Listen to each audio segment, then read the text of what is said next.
The ring arrived on a soft April evening. Rebecca came through the front door holding her hand high so the diamond caught the lamplight and scattered it across the hallway wallpaper I had hung the year she learned to read.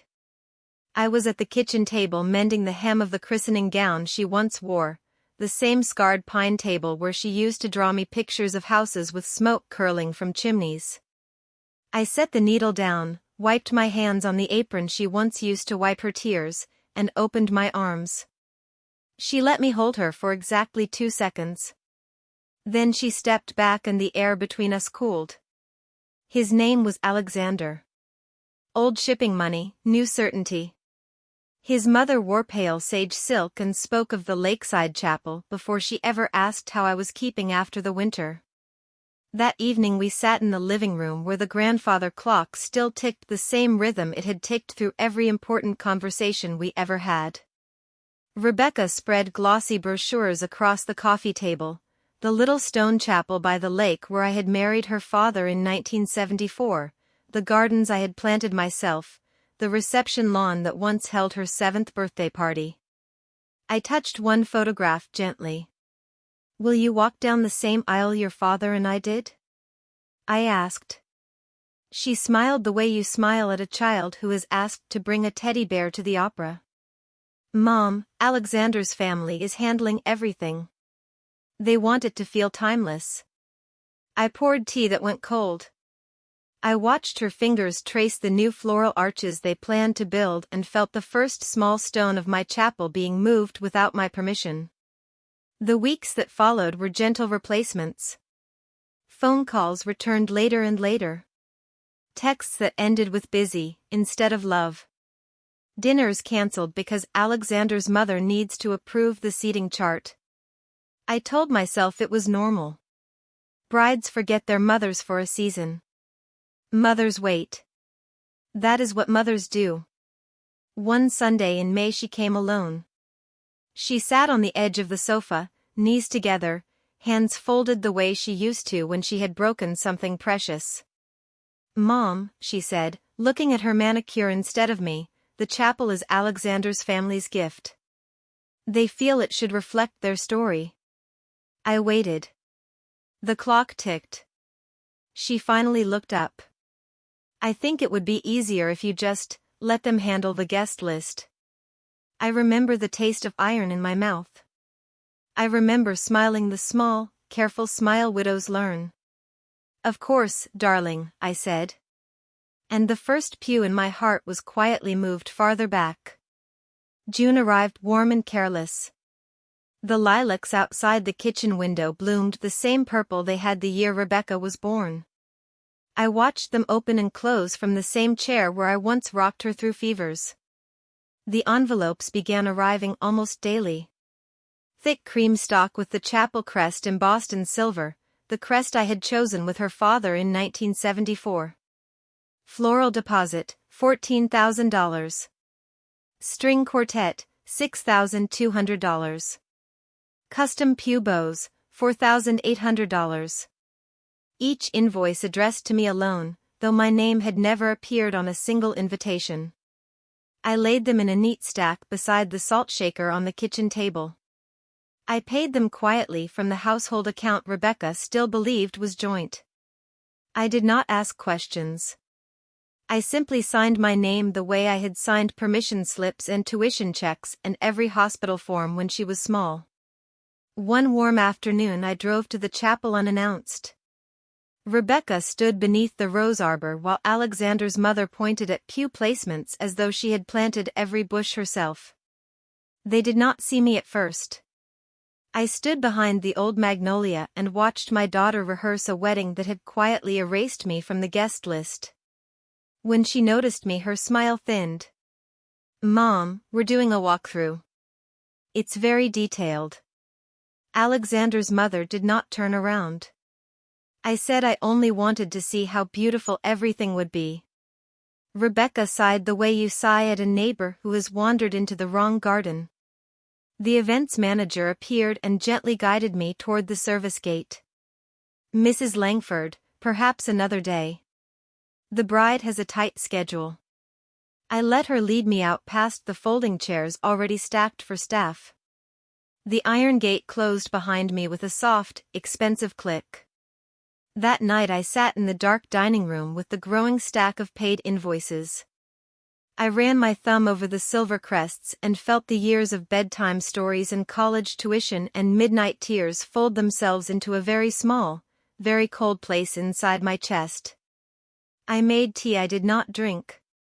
I looked at the photographs on the sideboard, Rebecca in pigtails, Rebecca in a graduation gown, Rebecca asleep on my shoulder the night her father died. And somewhere between the second and third photograph I stopped waiting to be added to the list. July pressed hot against the windows. One evening I went to the attic to find the box of Rebecca's baby things, the tiny knitted booties, the hospital bracelet, the first curl. Behind the cedar chest, wrapped in the same pale blue ribbon I wore in my hair the day I married her father, lay the small walnut box he placed in my hands the week before he left us forever. I carried it downstairs and laid it on the kitchen table beneath the lamp we had used for bedtime stories and tax returns and every promise we ever made. The little silver key still hung on its ribbon around my neck. I had worn it for 21 years without knowing why it sometimes felt warm against my heart. The lid opened with a soft sigh, as though it had been waiting to breathe. Inside were our wedding photographs, the pressed gardenia from my bouquet, and one thick cream document folded like a secret. I unfolded it slowly. The original marriage license, dated August 17, 1974. At the bottom, beneath our two signatures, a second page had been quietly stapled by the county clerk at my husband's request, the deed to the little stone chapel and its surrounding gardens, purchased that same morning and registered solely in my maiden name, Eleanor Marie Whitmore. Never transferred. Never amended. Never spoken of again after he was gone. In the margin, in his careful architect's hand, if anyone ever tries to take your seat in the chapel where we promised forever, show them this. Every stone still answers to the girl I married. Beneath the license lay the dried gardenia and a single photograph of me walking down that very aisle in 1974, veil floating, eyes only on him. I read until moonlight laid silver across the table and the stack of unpaid invoices. Then I read again by lamplight while the lilacs outside the window closed their petals against the dark. I closed the box, laid my palm on the warm walnut, and felt the house settle around me like an old friend who had simply been waiting for me to remember I still held the only key. That night I began watching every change the way moonlight watches still water, slowly, silently, leaving no wake. I kept the marriage license on the table beneath a vase of white peonies that opened and closed with no one to see. Some nights I walked the hallway touching the walls he paneled himself. I left every light burning because darkness felt too forgiving. The silver key now hung openly against my heart like a second, steadier pulse. And every morning I laid the license beside my teacup and watched the light move across the county seal that had never belonged to Alexander's family at all. I was no longer waiting for an invitation. I was simply preparing to arrive with the only one that ever mattered. August arrived golden and slow. I rose early, made coffee I barely tasted, and opened the walnut box each morning like a quiet prayer. I laid the marriage license in the center of the kitchen table, weighted with the same silver frame that once held our wedding portrait. I telephoned the chapel caretaker from the village library on Tuesdays when Rebecca thought I was at the senior center.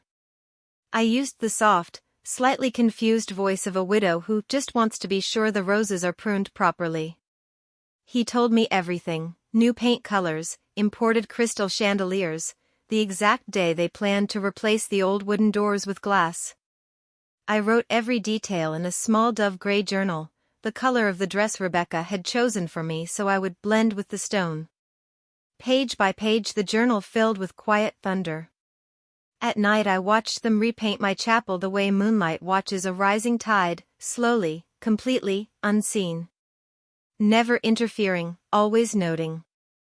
By September the final bill for renovations had passed $90,000 and was still climbing.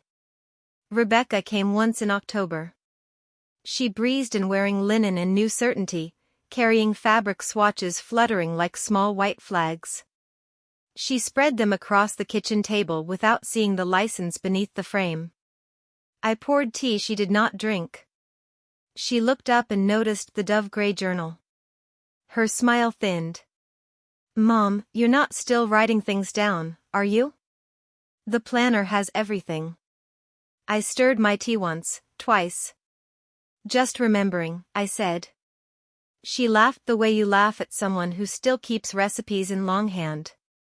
Then she gathered her swatches and left without noticing the peonies had been changed to white, the exact shade of the aisle runner she would never walk without my permission.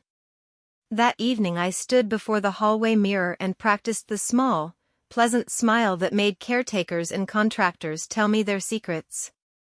I practiced holding the folded license in my pearl clutch. I practiced breathing in a house that was learning to belong only to me again. November came cool and final. The last crates arrived, Italian marble for the vestibule, hand-blown glass doors that cost more than most cars. I signed for them from the owner's account she had never known existed. Some evenings I sat on the porch with tea that steamed only for me and listened to the lake prepare its oldest silence. I was ready. Not angry. Simply ready the way dawn is ready long before the first bird remembers to sing. The wedding morning came pale and perfect. I woke before the birds, made coffee I did not drink, and laid the pale lavender silk dress across the bed the way one lays out clothes for a christening or a quiet coronation. In the mirror I looked exactly like the mother of the bride, silver hair swept low, pearls at my throat, small hat with a whisper of veil. No one would have guessed the weight inside the pearl clutch that rested on the dresser. Inside the clutch lay the dove-gray journal and the original marriage license folded exactly as it had been for 51 years. I slipped the silver key onto its ribbon beneath my blouse where it beat warm against my heart like a second, steadier pulse. I showered, dressed, pinned the hat at precisely the right angle, and walked downstairs. I left the house without locking the door, the way I had done every Saturday when Rebecca was small and waiting for me to come home from the market. The drive to the lake took 20 quiet minutes. The chapel gates stood open, white ribbons fluttering like small surrendered flags. Cars lined the gravel, pastel dresses drifted up the stone path. I parked beneath the old magnolia and walked slowly, lavender silk brushing the grass still wet with dew. Guests smiled politely. Some recognized me, some did not. I moved among them unnoticed, a silver-haired woman carrying a clutch and a smile no one looked at twice. At the entrance the young usher stood with his tablet, crisp navy suit, kind eyes. He scanned the screen, frowned gently, and said, "I'm sorry, ma'am, your name isn't on the guest list." I stopped. I opened the pearl clutch. I drew out the marriage license, unfolded it with care, and laid it on his clipboard like a baptismal certificate. He read. His eyes moved from the date, 1974, to the county seal to the deed stapled beneath our two young signatures. He looked at me again, this time as though the magnolia itself had spoken. I said only, "The chapel still answers to Eleanor Marie Whitmore. Every stone, every pew, every rose in the garden." The usher stepped aside. The doors opened for me the way they had opened for me once before, when I was 24 and walking toward forever. I walked down the aisle alone, lavender silk whispering against the stone floor my husband laid with his own hands. 300 guests rose without knowing why. I took my seat in the front pew that had never been assigned to anyone else. And I waited for the bride. Because some doors only open when the woman whose name was written first decides they may. Rebecca appeared at the back of the chapel in clouds of white lace, veil trembling like morning mist on the lake. The organ began the processional she had chosen, something grand and unfamiliar. She took one step down my aisle and stopped. Alexander's mother hurried forward, pearls swinging, face pale with sudden understanding. She whispered urgently. Rebecca's bouquet slipped lower in her white-gloved hands. She looked past the usher, past the guests, straight to the front pew where I sat in pale lavender silk, hands folded over the marriage license now resting in my lap like a sleeping child. The organ faltered. 300 guests turned in perfect, confused unison. The only sound was the soft rustle of silk and the distant lapping of the lake against the stones her father and I had placed together one summer long ago. I did not stand. I simply inclined my head the way a queen inclines her head when the kingdom remembers who truly wears the crown. The usher stepped forward again, voice gentle but clear. Mrs. Eleanor Whitford is the registered owner of this venue. The ceremony may proceed at her pleasure. Rebecca's lips parted. No sound came. Alexander looked from his mother to me and back again, color draining from his face the way water leaves a glass tipped too far. I rose then. I walked the 3 steps to the center aisle, lavender silk brushing the pews that had watched me become a wife, a mother, a widow.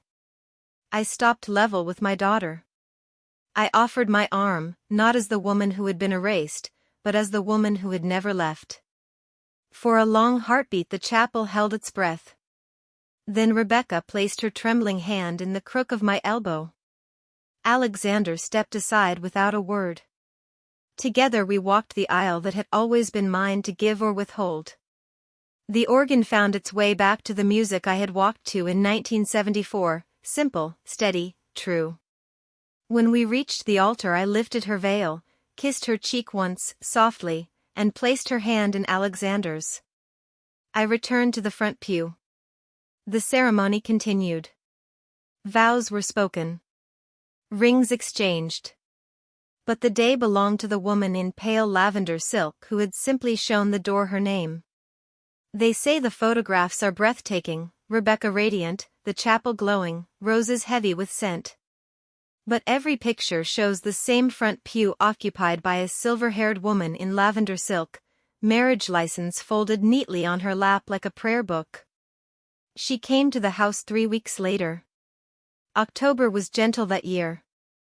She stood on the porch in jeans and the old sweater she wore at 17 and asked if the chapel still smelled of lake water and gardenias. I made tea. We sat at the kitchen table where every important truth had once been spoken. She cried without sound. I passed tissues the way I once passed warm milk at 2 in the morning. When the cup was empty she whispered, "Why didn't you tell me?" I looked at her for a long, steady moment.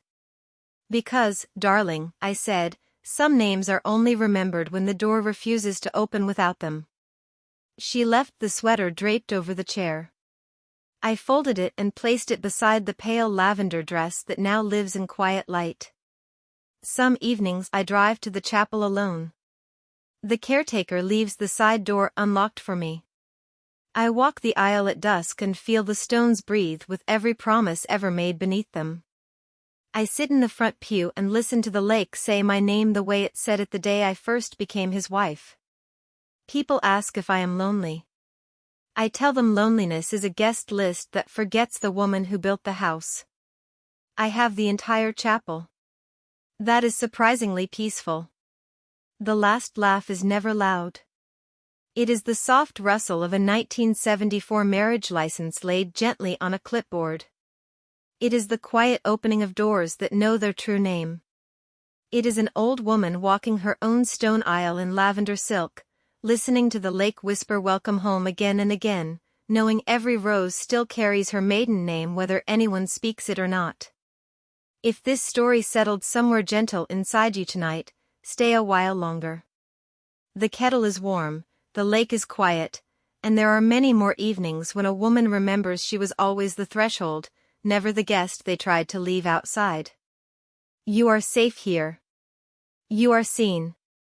And that, my dear, is the only name that ever truly matters.